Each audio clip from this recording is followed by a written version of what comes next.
Hey everybody, welcome to this week's edition of Meta Market Weekly. As always, I'm Justin along with our co-host Fernando.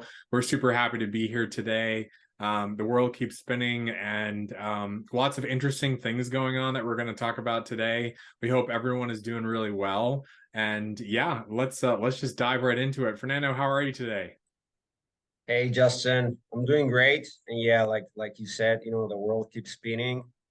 Nothing, nothing too exciting other than the price movement of Bitcoin, as you and all of our viewers must be aware. Yeah. There was a lot of movement on the price. It's been a couple of months where it was pretty steady, just ranging between 30 and like 25K. And eventually we broke that resistance. And it seems like better days are finally coming. I it seems like a long lost memory. When you would wake up and you would look at your phone and you would see the green numbers. That was like 2 years Yeah. ago. Yeah. It's been almost 2 years of waking up in the same nightmare, but it's like it's getting close to being over. So that's very good, and we're gonna talk a lot about it. But before we do, we wanted to talk a little bit about Meta One. Recently we had an upgrade for the biometric system. The biometric system was improved. I personally have already used it, as Justin and everyone, and I can tell you it's way better. It's more efficient. It's quicker. There might be, I so far have not encountered any major problem, but eventually there could be something that we need to track around to make it better. If anyone encounters any issue, just let us know. Send us a ticket to tech support. But so far, it's looking great. Justin, what are your thoughts on the new biometric Yeah, system? I'm excited, man. I mean, I think it improves everything. Gets us ready.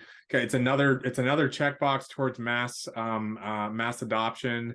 I'm always talking about simplicity and making things as simple as possible, and I think this is another part of that. So yeah, I think, and obviously, with a system that actually works based versus the system we had before that was working maybe 15% of the time. Obviously it's a great security feature as well, which is exactly the reason why we're using it. So I'm very excited about it. I hope everyone is using it and enjoying it. And like Fernando said, if you need any help, please reach out to us. We'll get it corrected right away. But and the majority of folks that I've heard from, it's just worked really well for them. And that's really, really good. And yeah, great step in the right direction. Absolutely. And I believe we also have the release of the new Light wallet. Do we have an estimate as to when we can see that released? Yeah, it's going to be coming in the next few weeks here. The team's actually working on doing our quality analysis checks to make sure that everything is working smoothly and running smoothly, and all of the changes to the UI, which for everyone who doesn't know what the heck I'm talking about, like what the heck is UI? It means user interface. It just basically means what you see on the screen when you go to the Light wallet. That's what it means. Yeah. So the changes to that are we're just making sure that everything is working properly, et cetera, et cetera, doing our due diligence there. And then as soon as that's done, we're going to be releasing. So should hopefully be in the next few weeks here or sooner, just depending upon when our QA team signs off and everything, because they've got to give an official sign off before we can actually roll something to mainnet. But very excited about that too. And yeah, ending this year on a really good note with a lot of different changes and updates that just make things again simpler, easier to use, et cetera, et cetera. So yeah, Absolutely. So we got a lot going on right now. The yeah. new biometric system, there's going to be a new release of the wallet. And then early next year, we also have several other upgrades that we're going to be implementing to the Meta One blockchain and the Hmm. system. So very exciting times ahead, not just for Meta One, for crypto in general. Yeah. Also, the price of Meta One is as steady as ever. Let's hope that with the pump of the price of Bitcoin, we're gonna see some increases very soon. I know that's gonna happen very soon. So be be waiting patiently for this. And yeah, so besides Meta One and the increase of the price and all the upgrades that's happening, let's go back to Bitcoin. Let me bring my trading view profile, and let's talk a little bit about what's happening in the market right now. So as you can see here, I changed the direction of this brush line to represent what I expect is going to happen in the near future. So to be honest, I was not expecting us to go above this trend line, the trend line that you see here, this red one. I don't know why it doesn't look so looks a little bit pale. Let me see if I can make it stronger. There we go. So yeah, I personally was expecting the market to go, a little bit further below because the RSI is too high, right? It's actually barely touching overbought. And this is like I've always said, the RSI is a great indicator to let you know when an asset is overbought and when it's oversold. So in my opinion, we had all the technical analysis and everything was suggesting that we were gonna go down. However, as I mentioned before, the thing about technical analysis is that once there's external factors influencing the market, the pattern breaks. And we did have a situation last week where, and I'm gonna share the information with you guys right now. So I don't know if you guys remember, like 2 weeks ago, there was a tweet by Cointelegraph that they were saying that the Blackrock ETF was gonna go out, and the market pumped it. Like in 30 minutes, it went from 20K to 30K, and then Cointelegraph came out and said that, oh, it's a mistake. No, please disregard the message. And then the market went down, and something very similar just happened again last week, where BlackRock has a website where they list all the ETFs that they're offering, and out of the blue, that the Bitcoin ETF came up, and once the Bitcoin ETF came up, the same thing that happened with Cointelegraph. So it immediately went up, and then they removed this information from the website, and then it went back down again, and then they relisted it. So once they relisted it, so it was back and forth, back and forth, back and forth. So that looks a lot like market manipulation, and it is. I mean, they're I guess they're just testing the limits. They're trying to see, the power of their reach and how the market's gonna react. And yeah, so these small news that BlackRock's gonna be releasing the ETF had a big impact on the market. And of course, this is market manipulation. It doesn't matter if it's a mistake or whatever, is market manipulation. And the SEC, quote unquote, they did their job, and they fined BlackRock for this. They fined them with $2.5 million, which is pocket change for BlackRock, because if they were trading, if they were doing future trading or even just spot trading, I bet you that they made millions of dollars on the release of these news. So for them to be charged $2.5 million is ridiculous, because they probably made over $100 million. So, but anyways, I mean, it's nothing new, nothing that we don't know. I mean, we know that the market is corrupt. We know about the manipulation of BlackRock, the SEC. Same old, same old.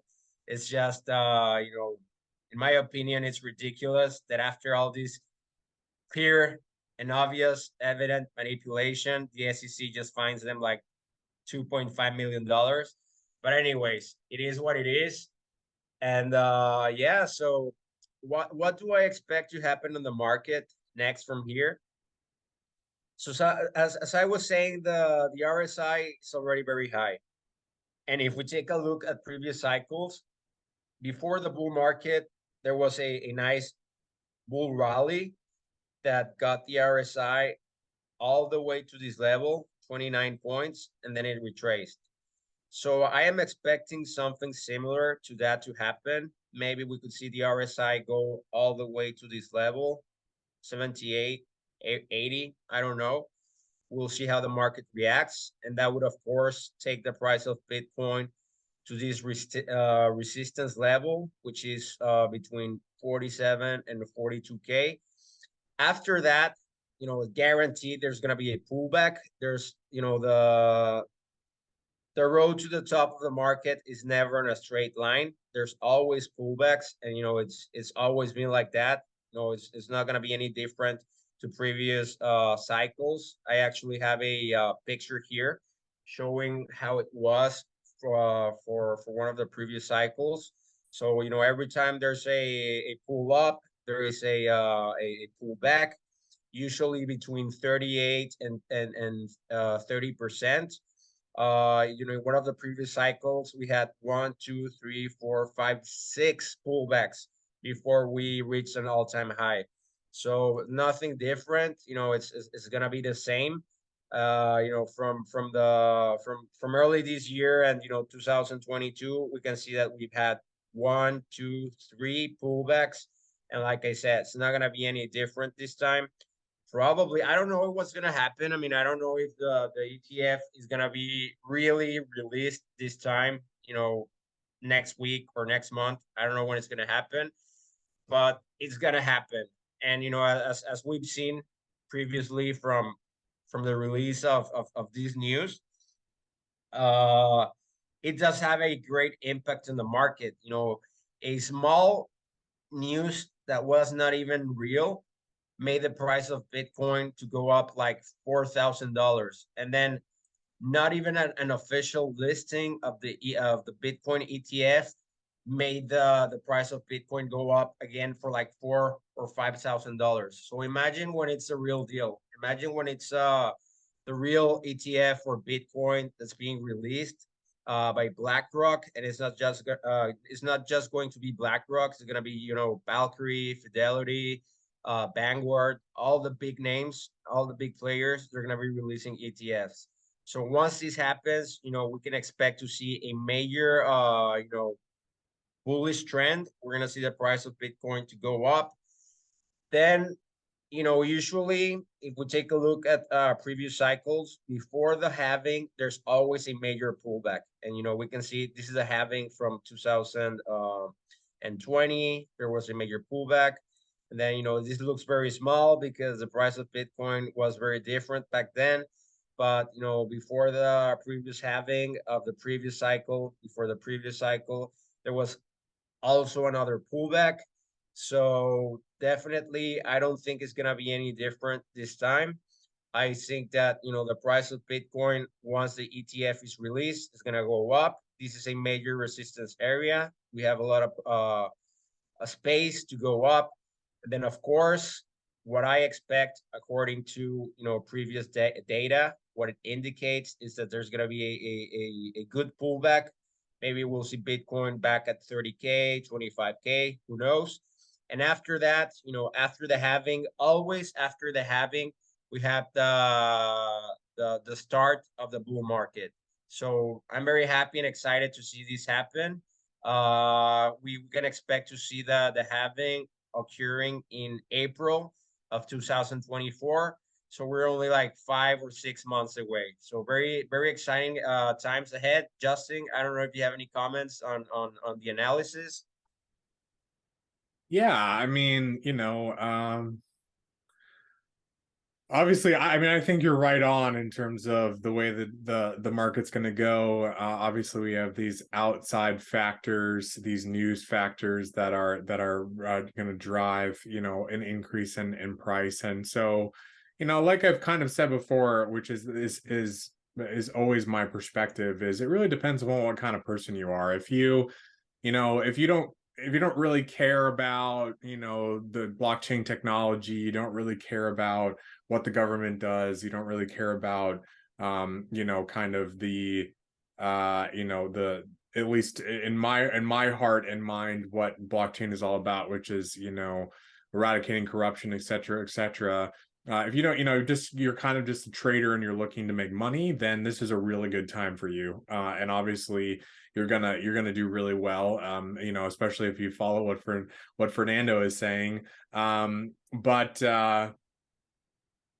if you are on the other side of things where you're more about the technology, what I see in the overall picture here is what the government is doing is they've realized, well, the attack on blockchain is not working too well. They're still trying it, but it's not working too well. I mean, we've seen what's happened with the SEC, in terms of in terms of us, in terms of XRP, in terms of other projects that are actually getting wins against the SEC.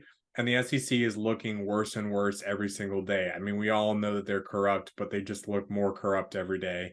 And Yeah. so,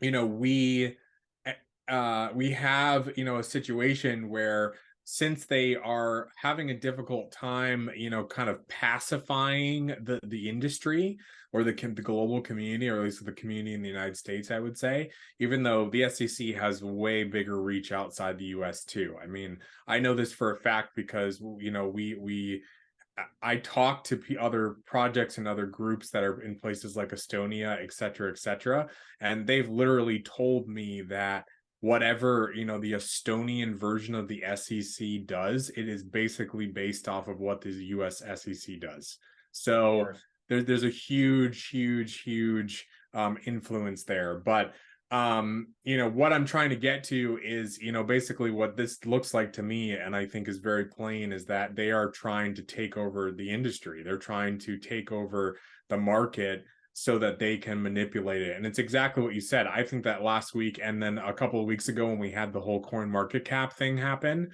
Yeah. this is just their testing. Like you said, they're trying to see what their reach is. They're trying to see how the market will react. They're trying to see how much they can get away with without like being blatantly fraudulent. Yeah. Yeah. Yeah. They're just sort of skirting those lines. And of course, the Testing the SEC, limit. who's their buddies, are going to go along with it, because we can see this too in the way that ETFs are being approved, right? We've had ETFs from that have been applied for from projects or companies within the community that have gotten denied, but now you have BlackRock's ETF, which is it's inevitable. It's going to get approved. We all know it, Yeah. because it's the same. They're family, right? They're gonna have each other's back. They're the same. They own the family. Yeah, They're two the head of the birds, or family. sorry, two wings of the same bird. Yeah. Yeah. So yeah, I mean, I don't know. I really don't like this. I really don't like it, as I said, but I'm trying to be, in terms of the perspective that you want to take. I think, like I said, at one side, if you want to make a lot of money, you're going to, if you're in the market at the right time, right place. And at the same time, if you're a fan of the technology, and you want to see it eradicate corruption, which is the reason why it was invented, then we, again, like we talk about a lot of times, we need to come together. We need to be really speaking loudly about using blockchain technology to really put the reins on a lot of this corruption that's happening, and things need to change. We need to be calling out the SEC. We need to be calling out the government for the way that they're just kind of letting everything go. But this is just for me, my view is that this is just a micro look at the same thing that's happening on the globe, and especially in the United States, on a big level, on a macro level. I mean, you just Yeah. look at the state of things in the US, how much of a banana republic we are now, how Yeah. ridiculous the government is, how it's completely against the people, and how it's only for their own benefit. And people talk about the corruption of places like Nicaragua or Venezuela or all of these different places. And to be honest, I think that the US is worse than all of those places because at least there they kind of just don't hide it, and they do what they want to do in front of the people, and everyone kind of knows that if you Yeah. want to get something done, you pay this person, you pay that person, you bribe this person, you bribe that person. But here it's kind of like they do it, but then they're sort of they've lulled the whole population into this like programmed sleep of oh, we're doing this, but look over there. And so Yeah. it's really up to us. It's up to us to stand up, to use our voices. I know a lot of people who watch this show do use their voices, and the way that we can spread that is to educate others. And I think everybody has to have their own epiphany, awakening, whatever you want to call it, unplugged from the matrix at a certain time, certain place. And what I see is that I think one of the reasons why a lot of these events are happening, not only in the blockchain space and the crypto market, but on a macro level, is because also they are catalysts to wake people up. Because there are certain events that happen where people go, wait a minute, like what is happening here? This Yeah. is really messed up. And then that sends them down a rabbit hole, which then in turn with people around them that are supportive, end up changing their mindsets about things and waking them up to the real evil in this world, and they make an effort to do what they can do to help change it. So yeah, it's crazy, man. It's crazy to watch. But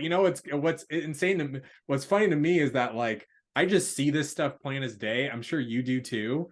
Where it's Of course. just like when it happens, like one, you're not surprised, and two, you're just like exactly what's going on. It's just like this is market manipulation. But really, if the government was doing what they should do and they were for the people, like BlackRock would not be fined $2.5 million. Like there would be criminal charges. There would be indictments from the Absolutely. DOJ, you know? Yeah. And what's the point of charging someone $2.5 million or a billion or 10 billion if they own the money printer? So Yeah. it Yeah. doesn't make sense. Their It doesn't friend, make sense. their family member owns the printer, their buddy with the Federal Reserve, chair. I mean, it's all the same thing, and that's why they do that. It's the same sort of thing with this whole Epstein thing that's going on now, where, JP Morgan Chase, which was the bankroller of Jeffrey Epstein's deal, they just basically they had charges filed against them, and they're basically settling out of court for, I like, saw. I don't know, $500 million or something of that nature. And including in the settlement agreement is that basically nobody else that comes forward that's a Jeffrey Epstein victim is allowed to file a suit against JP Morgan Chase. So for Absolutely. somebody like JP Morgan Chase, who literally can print money, $500 million is like nothing. It's like, we not only is it nothing, but then they can write it off on taxes, and it's just like, Yeah. yeah, let's just continue on the same thing. So this is why, everybody, that this comes down to us. Nothing is going to change until we decide to make a change, and we decide to take a different route. And that's all. That's really where it's at. But yeah, it's nuts, man. It's crazy. It's Yeah. a very interesting to watch all this happen, for sure. Yeah, and ask questions because as long as we ask questions and we expose these people by asking the right questions, they're gonna be caught in situations where, like Joe Biden, that I've seen recently a lot of videos where they're asking him like very right on the dot questions, and he just leaves the room. So Yeah. as long as you keep asking the right questions, they're gonna expose themselves. They're gonna show their cards, and more people are going to realize. The other day, I don't remember what happened, but I had someone tell, he was telling me like, "Hey, did you see this that happened with the SEC? Wow, that's some major corruption. I can't believe it." And I'm like, "Come on, man! Like this has been happening for like 6 or 7 or 8 years." Where the case with crypto, that the SEC went after Binance, and then it went after Coinbase, then it went after Tether, and then it went after everyone. It's been going this war against crypto, where you can clearly see the corruption. I think I remember it was about the ETFs. I think Gary Gensler was talking with someone else, and they were like, "Hey, but what's going on with the ETF? What's going on?" And he couldn't give a concise answer. Like, okay, but what's the reason why you cannot approve the ETF? And he just keeps dodging the question until they kept asking, asking, asking, and just if you're looking at the video, if you're looking at the frame, there's really no answer. It's just the Yeah, yeah. Well, guy. dude, it's the same. It's the same thing with him going Yeah, and testifying in front of Congress, and then and congressmen asking him like, so is Bitcoin a security? Is Ethereum a yeah. security? And him going like, You're like, well, I'm going to talk about something else now. Yeah, yeah, I'm not going to answer this question. It's just like it's ridiculous. It's ridiculous. But like I said before, I think. Well, and I think I really believe on a spiritual level, like I was saying, the reason why a lot of this stuff happens and is allowed to happen is because it's a catalyst to wake people up. Because I yeah, honestly think that this stuff is going to continue to happen, and this is not just this is my opinion, of obviously, but like this is not just related to the crypto world; it's related to the globe, everything in society that's going on. This kind of stuff, this evil shit, is going to continue to happen until people really wake up and we decide to stop it. And I think this is one of the reasons why a lot of this crazy stuff happens in this world, because it's like it's a wake up call. And I do see that people wake up, and like you said, like the person that you were talking to, maybe that was an epiphany wake up moment for them, where even though it's yeah. a small thing and it might not be like incredibly significant, maybe that sparks something inside of them that makes them decide to research other things and look into other things. And wow, there's a lot of corruption going on. It's been going on for a Yeah, while, yeah. and it makes them change the way that they think and they view the world. And it's another person who is actually awake and aware and paying attention, and that's what is really needed. So Absolutely. I do feel like there's an evolution happening in human beings. And this is my theory, but back in the day, if you were a human being and you're trying to survive, I feel like human beings, they relied more on their impulses. If you were in the jungle or whatever, if you had good impulses, you'll fight back, and you'll defeat whatever threat. And I feel like now it's different. Right now, if you're impulsive, you're dumb. You don't survive by being impulsive. You survive by developing a skill to observe. yeah, Emotional intelligence, by being intelligent. So I feel like a lot of people, they still have the old chip where they're impulsive and they just follow, and impulses. They don't really control their energy, yeah, and that's why they're easy to manipulate. Because actually, let's go back to school. What does the school really teach you? They teach you to be obedient, to follow. That's yeah. that's And what be they in the teach. box. Yeah, be Yeah, in the that's box. what you're Yeah, learning in school. I mean, yeah, that yeah, the real purpose of learning is to be capable of critical thinking, of doing yeah, your analysis.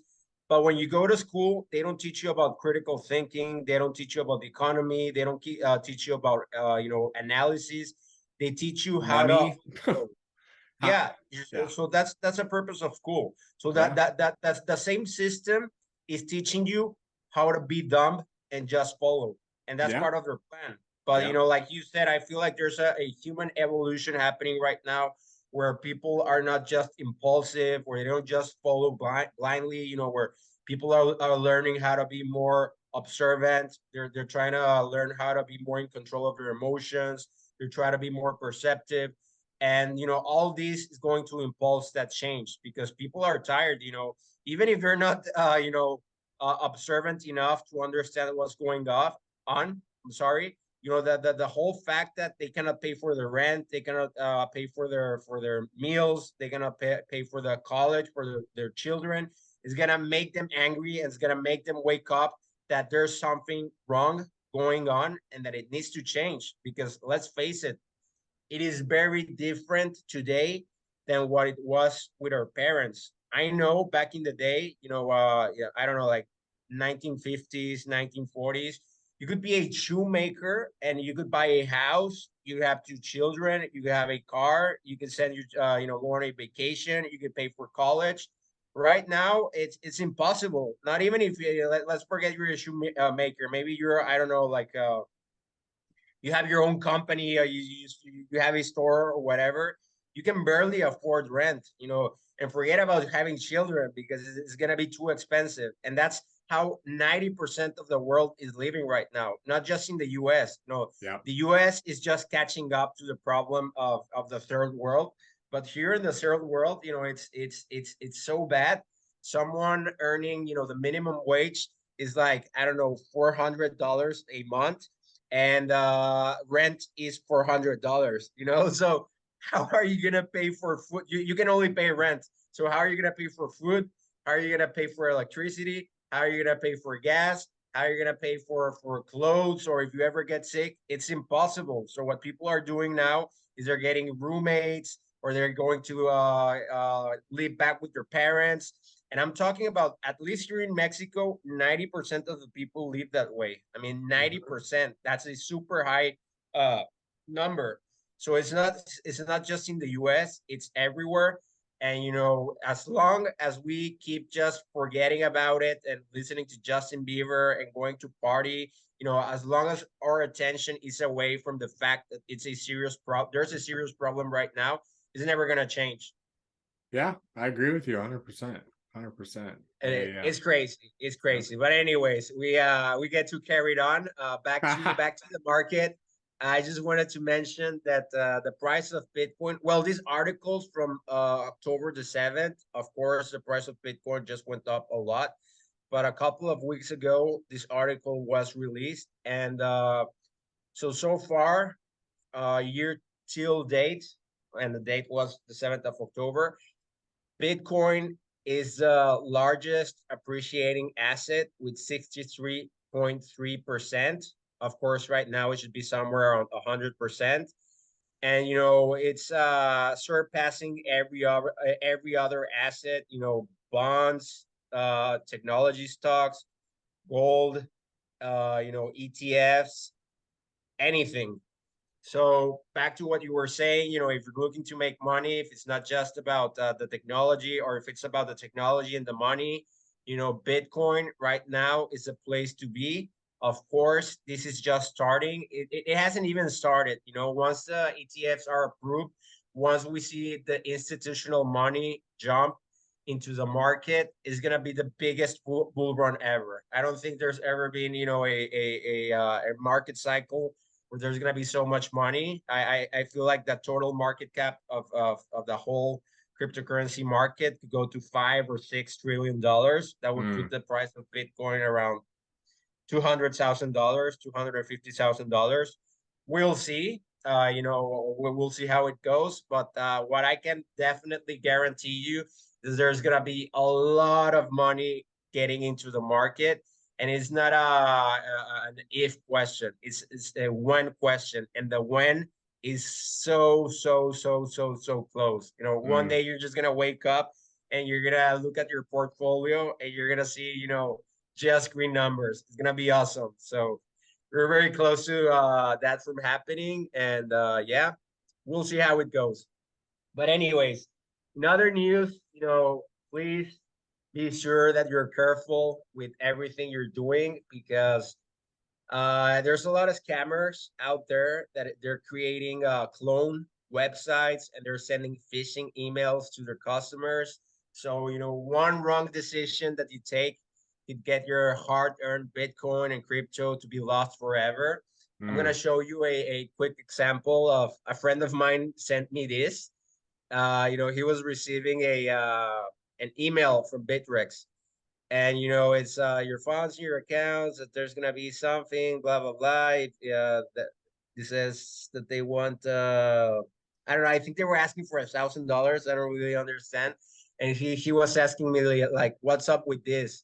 And I'm like, I'm pretty sure it's a scam. Like, did you read the email that sent this letter? And then he goes there, and the emails bounces at salsalabs.org. So even you know, if the letter seems legit, it has their logo, it has everything, you know, it looks professional. You know, just by looking at the email address, you can see that it's clearly a phishing attempt.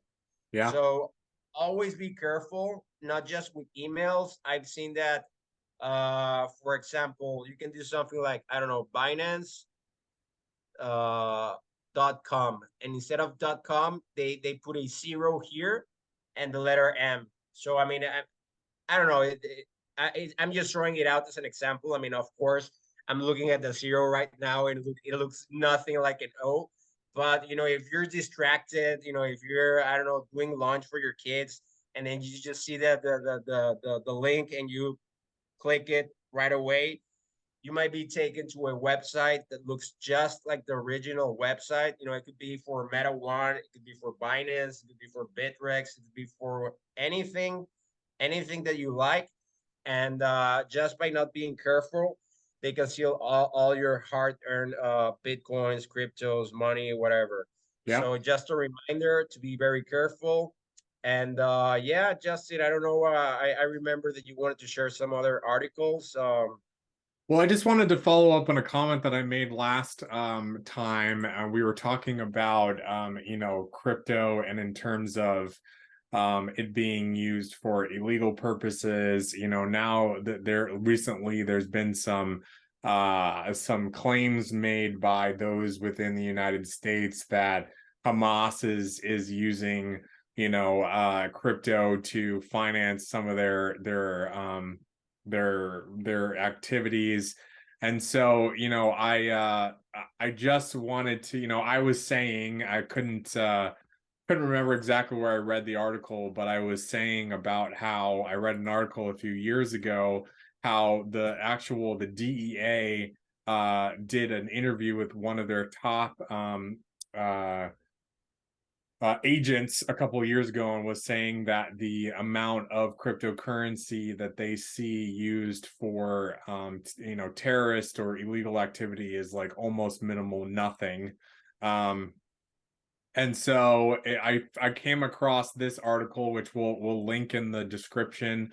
It's very interesting. So Chainalysis did a report that reveals that that fiat is primarily used for terrorism organization, debunking media anti-crypto claims. So this is another way that the mainstream media was trying to push the narrative that cryptocurrency is used by terrorist groups. Like you said last time, Fernando, it's like this is the dumbest thing you could possibly do if you are a part of a terrorist group, because cryptocurrency is trackable, it's traceable, it's immutable. This is the reason why it's so incredible.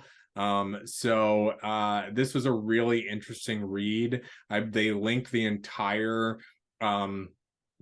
Chainalysis report, which is quite lengthy on there and is very good if you want to read it.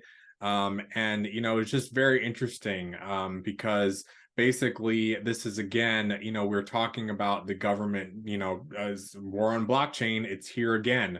On October 18th, the U.S. Treasury released a report on Hamas operators, financial facilitators. It cited a Bitcoin transfer, but the amount was negligible, observed by Zero Hedge. But in the mainstream media, of course, they are, basically harrowing it as, lots of, terrorist groups are using Bitcoin, so on and so forth. So I thought this was kind of interesting. If anybody is interested in checking out this report, and taking a look at this, I will link it in the notes. Excuse me, for some reason I forgot how to talk. Anyways, and it's very interesting because I mean, it's ridiculous. Like, like I said before, you gotta be really dumb to use blockchain for illicit activities. yeah. However, what I do know, and this is real, I mean, you can look it up. Joe Biden sent $6 billion to Iran, and Iran financed the Hamas, or whatever their name is. So pretty much Joe Biden financed terrorism, and at the end of the day, the dollar uses a system that allows to freeze bank accounts. Oh Why yeah. hasn't he, why hasn't he frozen the bank accounts of these people? Or like the Epstein case, that they had billions of dollars in pedophilia and child trafficking. Why don't he freezes the bank accounts of those people? Oh, but when there's people fighting for freedom, like the truckers in Canada, they do freeze their bank accounts, Yeah. Oh, yeah. they don't freeze the bank accounts of terrorists. They don't freeze the bank accounts of pedophiles. They don't freeze the bank accounts of people that they're doing corruption, but they freeze the bank accounts of the people fighting for freedom. Yeah.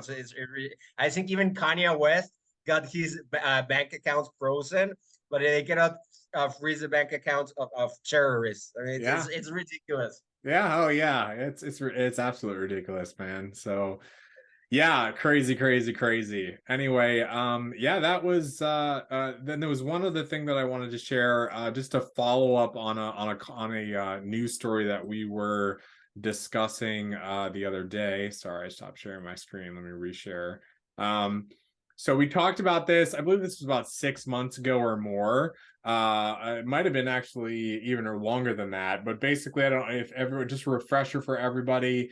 Ledger, one of the largest hardware wallet makers in the industry and very popular, had decided that they were going to come out with a recovery feature. So, Ledger has always really marketed themselves and been focused on self custodial wallet. That's what the Ledger is. It's the ultimate hardware wallet. I have a Ledger. I know you have a Ledger, Fernando. The whole world has a Ledger.